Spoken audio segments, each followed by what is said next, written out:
Famously, the Red Queen from Alice in Wonderland used to believe 6 impossible things before breakfast every day when she was a little girl. And I don't know if we're quite going to get up to 6, but here today on Young Heretics, we are going to translate at least 3 untranslatable words.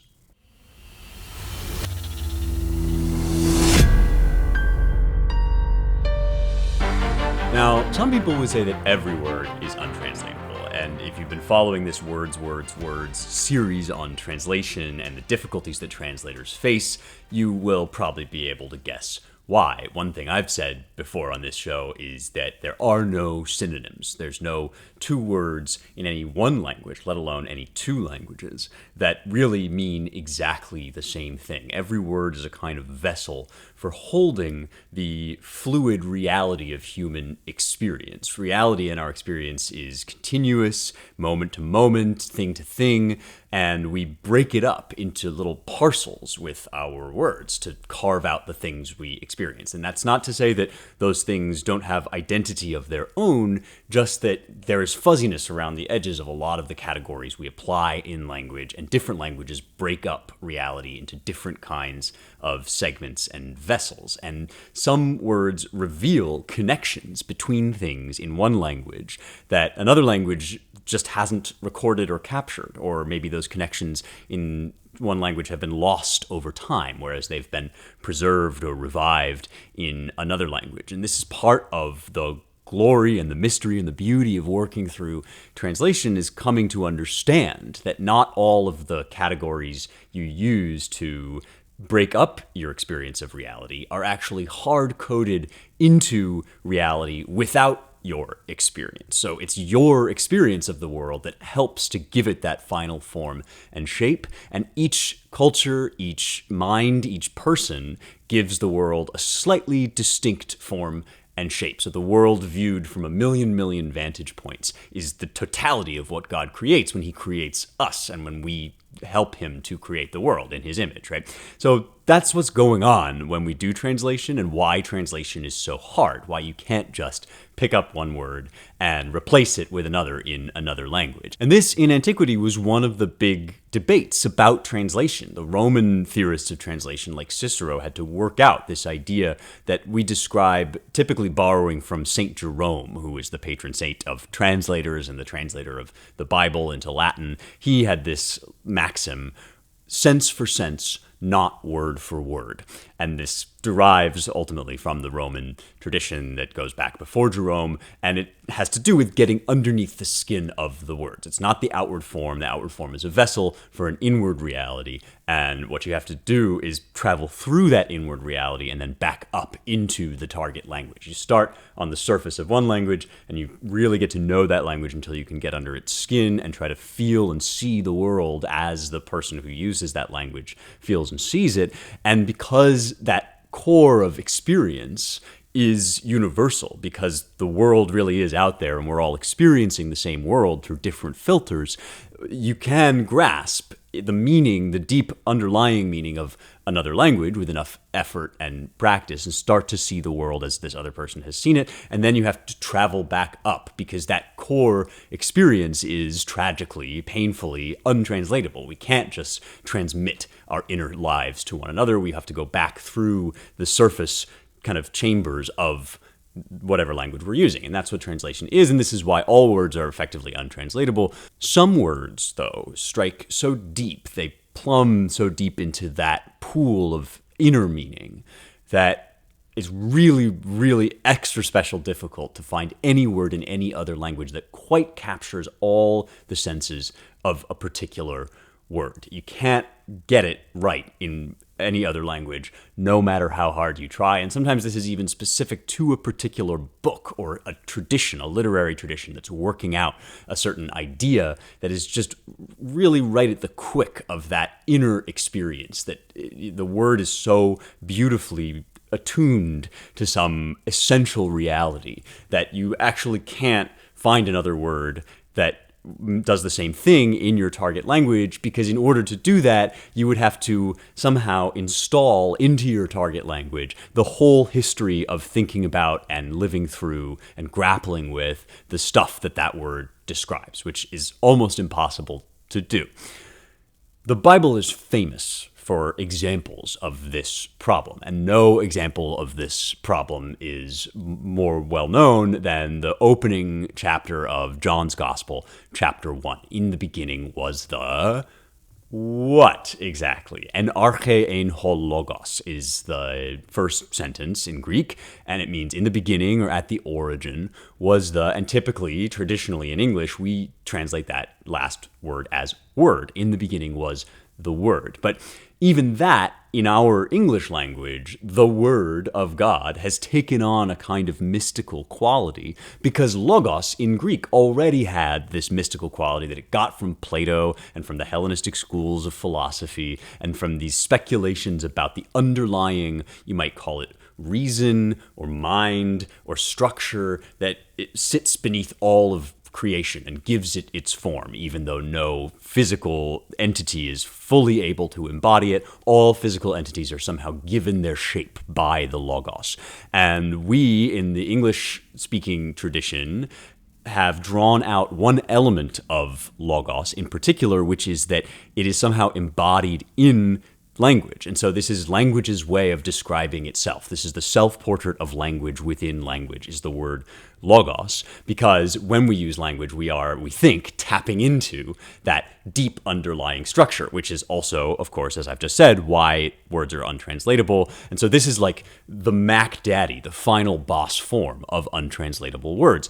And what I want to do today is, I have a listener question that I got on Substack through my DMs. And it's a fascinating idea that this listener is proposing, and I want to use it as a way of talking through different solutions to this problem of untranslatable words, what different translators do, how you can get at it, how you might think about it if you are trying to understand the meaning of a word that isn't translatable into your language, like logos, for example, and there are many others in the Bible. So let me read this question from Jonathan. He writes, I've recently developed a script that allows me to read the Bible with a chosen list of input words that I know transliterated automatically using a Strong's Concordance lookup. So this is a slightly technical description, but I think what he's saying is he's created a program where you put in a set of words that you know in Hebrew or Greek. Let's say bite in Hebrew, which means house, basically, or logos in Greek, or whatever. And you put that into the program, and then Strong's Concordance, which is a book that tells you all the places where that particular word shows up, will the program will use Strong Concordance to give you a version of the Bible where that particular word appears untranslated, just in its original form. And John helpfully gives an example here. He's citing the Psalms, I think. Surely Tov and Chesed shall follow me all the days of my life, and I will dwell in the Bayit of Adonai forever. So this is a verse that's been translated into English. He's using an existing translation, but he's replacing certain words that are keywords that he knows with their just Hebrew meaning. So Tov and Chesed are love and mercy or loving kindness, goodness and loving kindness shall follow me all the days of my life, and I will dwell in the Bayit, in the house of Adonai, of the Lord, forever, right?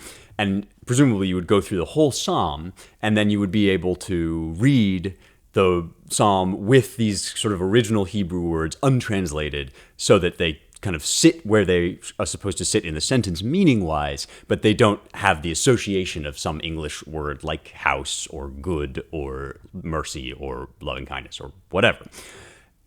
Jonathan goes on basically to say, as far as I know, no other program does this, and do you see any problems with reading the Bible this way? So, oh boy, this is so cool. I'm really interested in this. I would like to use this program. This sounds really helpful. And I, too, don't know of any other software that does something quite like this. The closest thing is just using a concordance, right? So If you're not familiar with Strong's Concordance, you can find it online. It's a super helpful resource, even if you don't read Hebrew or Greek. If you know about a particular word, or if you're like listening to a sermon and the pastor says, in the original Greek, actually, aphiēmi means to forgive, but it can mean all these other things too. You can go away to Strong's Concordance and type it into the search bar and look up, all the different times where aphiēmi appears, or bait, or whatever. Any Hebrew or Greek word, you can find all the verses, or a lot of the most important verses, where any one of these words appears. And so you could kind of do this in a sort of Scotch tape analog way if you just rifled through Strong's Concordance. And then I guess there is a program called Accordance where you can mouse over words and see what the original is. But I've never seen something that does this, where it takes the word and it just basically populates it in the translation that you're using for you. And the reason I find this so fascinating, and the reason I'm using it as my opportunity to talk about untranslatable words, is it seems like the best use of this program would be to develop for yourself a feel for a particular word that can't quite be translated, that doesn't come with all the associated baggage of the relevant English word. So if you want to know really what a bait is, a house is, you get the connotation of house out of your mind, because maybe when we say the word house, we think of the kind of building I'm sitting in right now, which is, has a living room and a dining room and kind of your typical middle class domicile, versus the Hebrew word bayit, which comes with all sorts of other connotations, like the house of the Lord, which is a temple and is structured very differently. And all different kinds of edifices might start to accumulate in your mind as you gradually build up these associations through reading the Bible this way. It's such a cool idea. It's super nerdy, obviously. It's like something that you probably wouldn't want to do just anybody wouldn't want to do in their morning devotional. But it would help, I think, if you were trying to figure out interesting ways of translating these words, or of understanding these words and grasping their core meaning underneath all the different contextual meanings that you might apply. Now, if you want to get this kind of feel for a language, you can use these tools that we're talking about. You can use a concordance. You can listen to this show, and you should do all of that. But to really get a feel, you have to learn the language from the ground up. And there's no better people to teach you how to do that than the Ancient Language Institute. This is actually their specialty, is the felt sense of a language, mediated, of course, through grammar and understanding the nuts and bolts of how the thing works. They will teach you that. But what they'll also do that nobody else quite does the way they do it is they'll get you reading really, really early, and they'll give you a kind of intuitive, gradual approach to the language that makes it alive for you from the jump. And if you've had trouble learning languages in other contexts before, this is a really great way for you to start over. This is a new and excellent method for learning the classical languages. They teach Latin, Ancient Greek, that is Biblical Greek, Biblical Hebrew, and now Old English, which we've talked about a lot in weeks gone by. I heartily recommend all of their courses, no matter where you are. If you're just kind of curious about this stuff, if you're already a word cell like me and you're really into it, they have courses to match your skill level. They know how to teach beginners. They know how to teach people intuitively. And their courses for the fall are now open through August 10th. That's the deadline. So not terribly far away now. And to sign up, all you got to do is go to ancientlanguage.com/youngheretics. I will drop the link in the description of this show, ancientlanguage.com/youngheretics, just the name of this show. And the best kept secret on the internet, the one you literally have to be listening to my voice to hear, is that I have a promo code, which is just my name, SPENCER, that you can use to get 10% off your registration when you sign up. You definitely should go now, because they do fill up. There's no guarantee that the courses will have spaces all the way until August 10th. ancientlanguage.com/youngheretics. Okay. In addition to the fact that all words have this sort of what you would call their semantic range, this sort of general pool of core meaning that is not captured by any other word in any other language, any given usage of that word is only going to highlight and emphasize certain meanings within that pool. So even the word bayit isn't always the same as the word bayit in other sentences, if you see what I mean. If I say, I walked into my house, that conjures up one set of associations, one region of the semantic range of the English word house.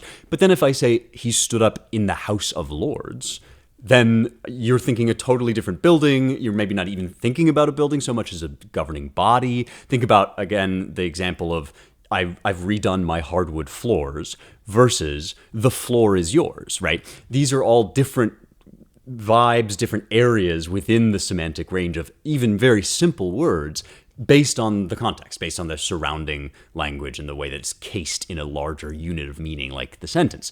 And so this program would presumably, if you used it consistently, it would sort of help you to pile up instances of the word where it appears, and eventually by building your stock, you would start to get little data points that would create a cloud, and that cloud would be the semantic range of the word, and then you'd have it sort of in your heart and in your mind. So cool. I don't see any problems with using this program at all.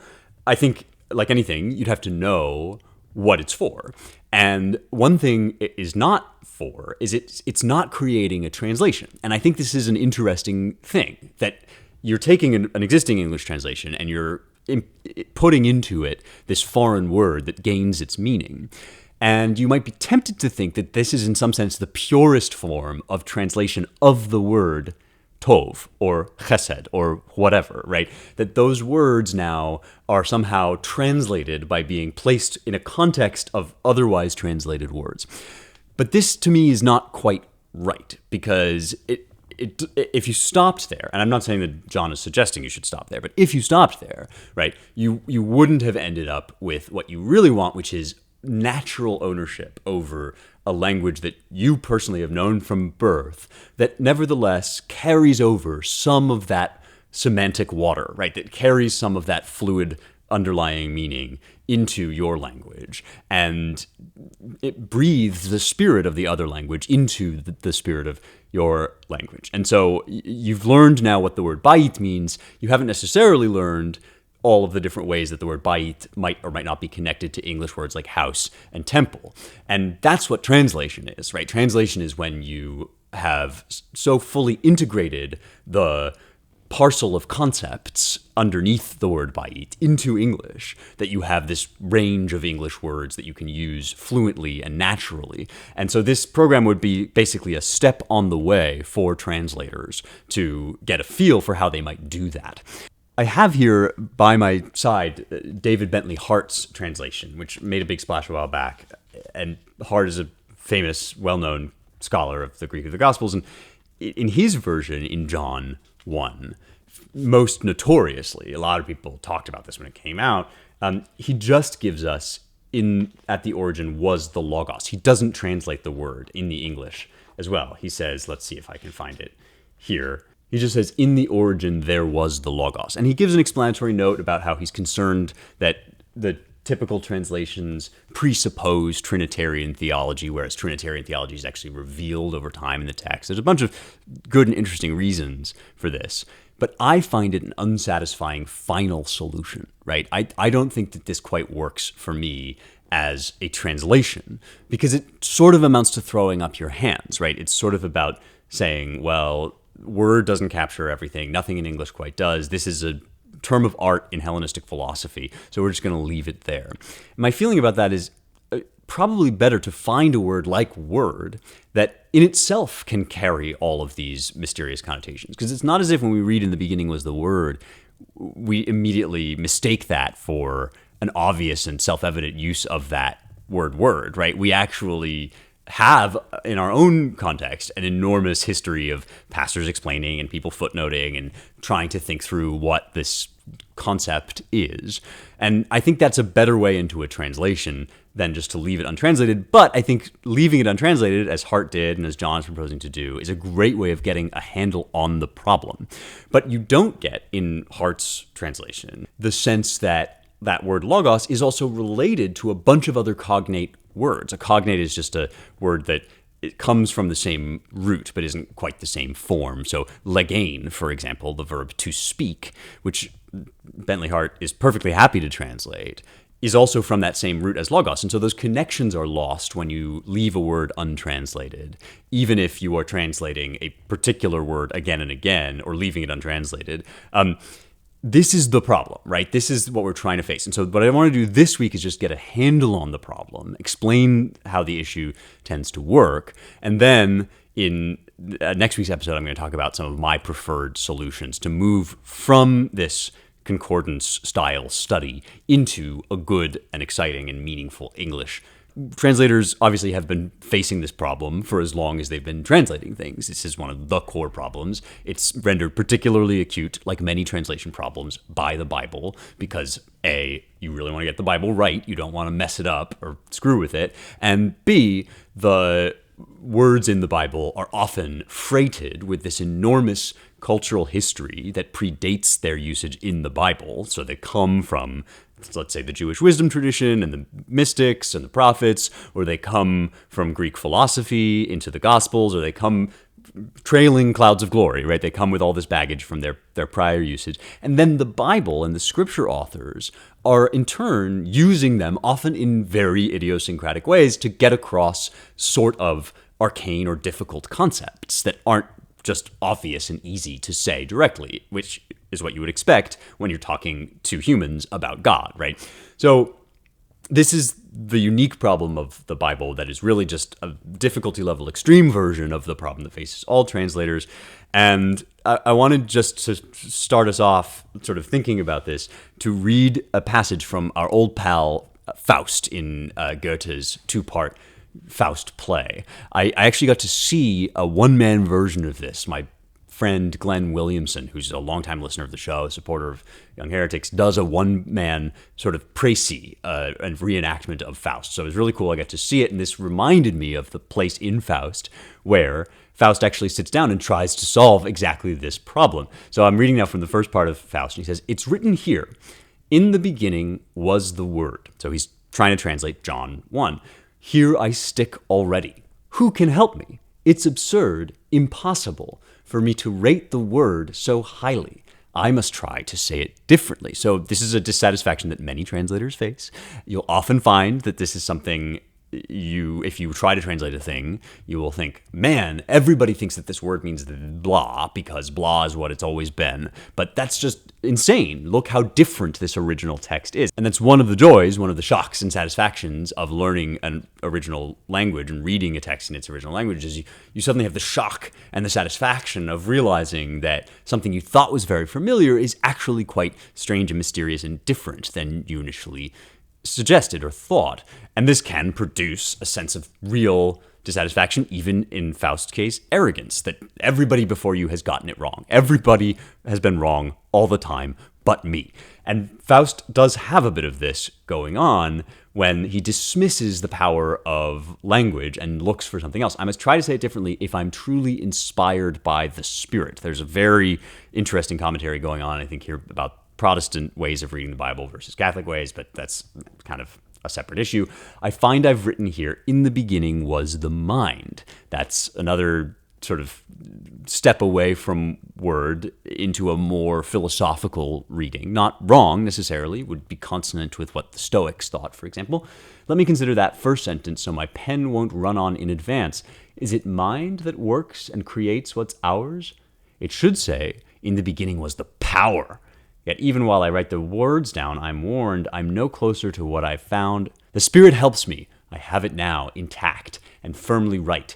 In the beginning was the act." And there is something kind of temptingly diabolical about this, and obviously Faust is working as well with, he thinks, the Spirit, but with his own set of preoccupations and philosophical preconditions, which is not how you're supposed to translate, right? You shouldn't bring your mind's pre-existing ideas about the philosophy to the text. You should let the text inform you. And he's spinning off in these little patterns, right? Thinking about the association and what can this creative power possibly be? And this is a very, very common problem that will happen when you're translating, is you'll think like, this word can't quite mean what people think it does. So what are some associations? What are some different ways that I could kind of come at this from a different angle? And by the time you're done, you've ended up like a mile away from where you started. And in Faust's case, even, I would suggest with a kind of anti-gospel or something, right? That it's sheer power, sheer will and act that replaces the underlying meaning of word, which actually gets much closer to the sense, I think, of what logos is. But you can see real-life versions of this where people will get at some particular part of "in the beginning was the Word" that speaks to their own preoccupation. So Thomas Jefferson, for example, who was above all things a child of the Enlightenment, a lover of French thought and French culture, and the one of our founding fathers who most went in for pure Enlightenment rationalism, he wanted to translate the opening sentence as "in the beginning was reason." And he wrote a letter in which he said, imagine how differently things would have gone in Western history if we had begun with this idea of reason rather than this kind of obscure, cloudy, mystic idea of word. For me, the problem here is that when you try to move away from these more primal and mysterious translations of logos, you actually end up finding your way into one particular corner of the meaning of logos, right? The semantic range is this like big field, and you, with your particular emphases, will navigate your way to one element of it, but then you've just got a little shard of it. So for Jefferson, of course, it was logos. For some people like Faust, it might be mind, right? And these all tend, I think, to overemphasize some aspects of the semantic range at the expense of others. Here are just some other examples of words that are like this, and in order to do this and explore these ideas, I've been using Strong's Concordance, like I said, as I was thinking about doing this episode, right? So here's Genesis chapter 1, a very famous verse that's typically translated, "The Spirit of God was moving over the surface of the deep." And the word here is ruach Elohim. And this Hebrew word ruach, which is rendered in the Gospels Greek as pneuma, often gets cited as another example of a sort of untranslatable word, a word that occurs in all these different contexts and describes something sort of ineffable, right? The Spirit of God. But here's something you might not know about the word ruach. The next time it appears in Genesis is Genesis chapter 3, when God is moving in the garden in, as our translations usually say, in the cool of the day. That's began le ruach hayom, in the garden, in the spirit, or indeed the wind or the breath of the day. And this, to me, is an example, if you were reading this in Hebrew for the first time, and when I read this in Hebrew for the first time, that changes that passage, the Genesis passage, entirely. And this is the kind of passage that an atheist or a Reddit bro might trot out to accuse Christians of hypersimplistic thinking, but actually God is walking through the garden in the spirit, or in the same sort of cloud of motion that was mysteriously hovering over the deep and the void. And so there's all sorts of different possibilities now that are suddenly going off my head of ways that you could translate this instead of the cool of the day, which just sounds like your typical garden with a breeze in the day, and God is there separate from the breeze walking through it. Not clear to me now, upon looking at this, that that's what's going on, but also not clear to me how I would translate ruach in both cases so that we would be able to see the consistency in English. Because in English, as I've discussed before, the concepts of breath and spirit and wind and all those other ideas have kind of disambiguated. They've been partitioned off or separated off into particular words that we use to distinguish one from another. So there's another example. One of my favorites is the word aphiēmi, which in Greek means something like send away. But this is the word that often is rendered in the Gospels as forgive. And again, just like ruach, just like logos and its cognate words, the word aphiēmi in the Greek of the Gospels shows up in lots of other places besides just the places where we translate it as forgiveness. So if you think about the analog here in English for a second, think about our word forgive, right? Forgive is a combination of the words for and give. And those words appear in lots of other places in the Bible besides the places where they mean forgive, right? That people give things to one another and so on and so forth. Aphiēmi, in sort of a similar way, appears in all these other places where its resonance kind of comes back up. And we miss that resonance in English because we don't have a word for letting go that also means forgiveness. Or do we necessarily, right? So, for example, in Matthew 6, the Lord's Prayer, right?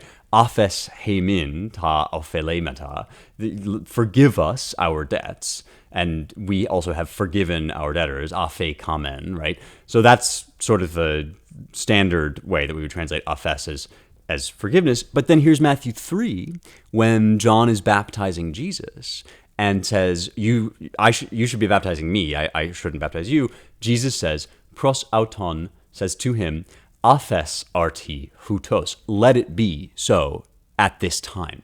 And that aphes is the same word, right? So we don't get that in the English, but the resonance is certainly there, that we're letting go of a certain hang-up that John has, or a certain impropriety in the way that Jesus has to abase himself in order to save us. And John is sort of the first to see this, that this is somehow not right, that Jesus is having to let go of his glory, to submit to baptism, all this stuff. And Jesus is telling him, let it be. It's okay. I've let it go. I've forgiven, in some sense, already the impropriety that is necessitated by salvation. So that's a very beautiful moment. And then Matthew goes on to say, aphiēsen auton, he permitted him, he allowed him.